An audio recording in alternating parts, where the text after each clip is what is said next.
I have shown several smartphones, from cheap smartphones to smartphones with the best specifications and technology, to help you choose the ideal smartphone for you. But today, we'll see the specifications of a smartphone with a lot of potential. But first, subscribe to the channel because I bring new products every week. But let's see the specifications of this smartphone from Realme. It has a AMOLED screen with 6.8 inches at 120 Hz and resolution of 1260 by 2800 pixels with a ratio of 20:9. It has a Qualcomm Snapdragon processor with 8 cores and an Adreno graphics processor. It can have a storage capacity up to 256 GB and 12 GB of memory. The main camera is 50 megapixels that records video in 4K with slow motion of 120 frames per second and with HDR technology. The front camera is 16 megapixels and records video in 1080p. It has the connectivity 5G, Wi-Fi 6, Bluetooth 5.2, GPS, but it doesn't have NFC.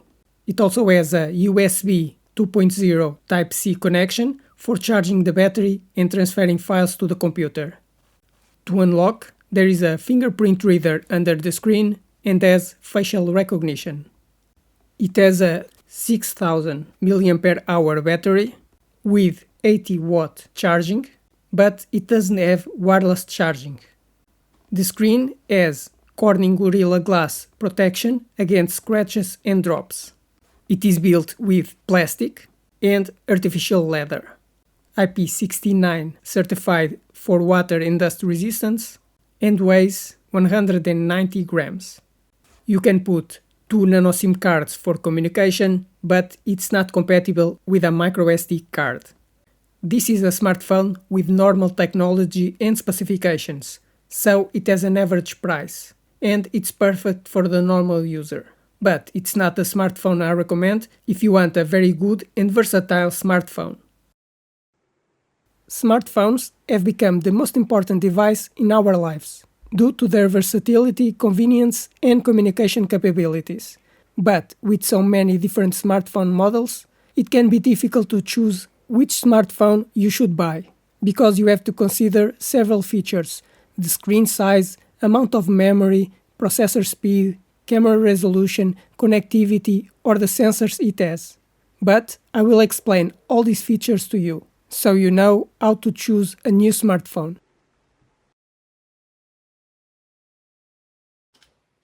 About the screen, you can choose the size of the screen. Either it has a cutout for the front camera, the resolution, the refresh rate, and the type of screen, because it may have more vibrant colors. I recommend an OLED screen with 6.7 inches with 120 Hz. About the processor. The processor is very important, because the faster it is, the faster the smartphone will work and the smoother your interaction will be. A processor can have multiple cores, speeds, and an integrated graphics processor, which is very important for gaming. I recommend that it have a MediaTek or Snapdragon processor with at least 6 cores at 2.4 GHz.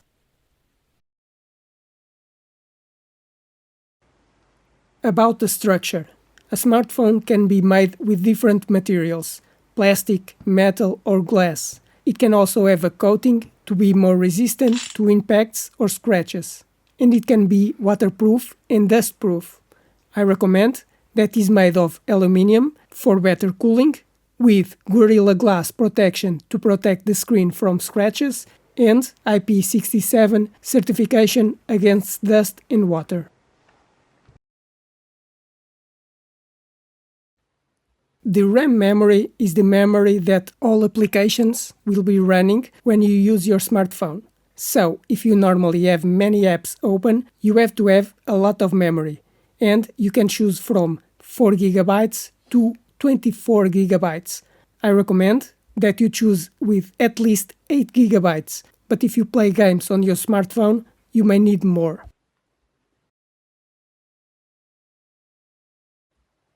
The internal storage is for storing all files, applications, and operating system.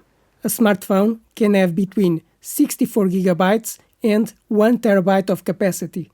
I recommend choosing a smartphone with at least 128 GB, but if you record videos and take a lot of photos, you should choose with 256 GB. But if you have a lot of files and movies on your smartphone, you may need even more capacity.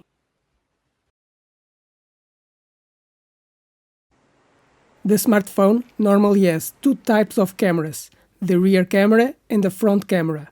The rear camera is the main one, with higher quality and can have 4 different cameras.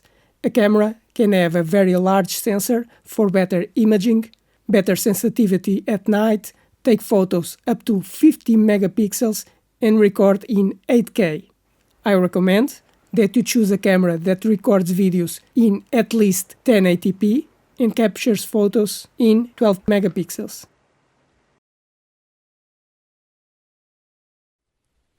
The front camera will normally be for you to make video calls, but it can take a lot or little space on the screen. It can have 32 megapixels and record 4K video, but for video calls, a 720p camera is enough.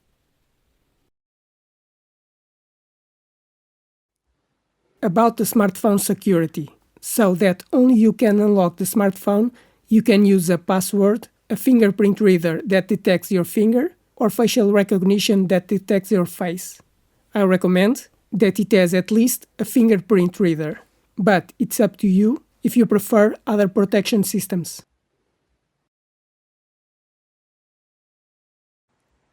With smartphones becoming thinner and thinner, some connections are no longer existing. But a smartphone can have an audio and USB connection. I recommend a smartphone with a USB Type-C connection for power charging and copying files to the computer. But if you need to connect headphones or a wired sound system, it must also have an audio connection.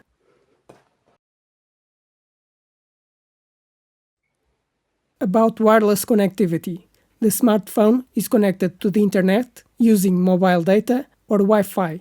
Currently, 4G and 5G are the most common, but 6G will be the next generation. To connect to Wi-Fi, you can have Wi-Fi 5 with speeds of 3 gigabits or Wi-Fi 6 with 9 gigabits, and Bluetooth for communicating with nearby devices. I recommend that you choose a smartphone with 5G communication, Wi-Fi 6, and Bluetooth 5.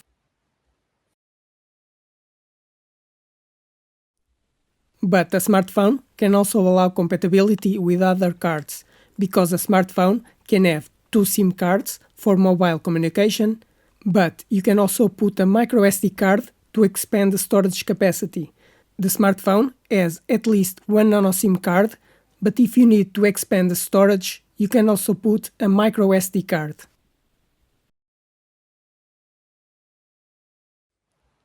The larger the battery capacity, the longer your smartphone will last before you have to charge the battery again. The battery can last between 1 day and 1 week. This will depend on how you use your smartphone. Either you keep the screen turned on for a long time if you are using the Wi-Fi, or if you record a lot of videos and photos. A battery typically has a capacity of between 4,000 and 6,000 mAh.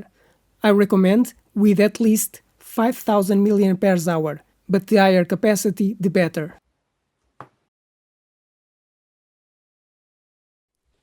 Charging the battery can be done in 2 ways, wired or wireless. Wired charging can be between 10 watts and 240 watts. The higher the power, the faster will charge, being able to charge your smartphone in 15 minutes. Wireless charging can be done between 5 watts and 50 watts. I recommend that you have at least 20 watts of charging, which will charge the smartphone in 40 minutes. On smartphones with Android systems, you should choose the last version available, because the latest version will allow you to make updates for a longer time, such as security updates, installing new features, compatibility with applications, or updating to a new version. That's why I recommend that you buy a smartphone with the latest version available of the operating system. And these are the main specifications in technology that you should take in consideration to choose the ideal smartphone for you. I hope you enjoyed this video and it helped explain the specifications of a smartphone to choose the best smartphone for you. But now, subscribe to the channel because I bring new products every week, like the video to help the channel grow, and if you have any questions, write in the comments.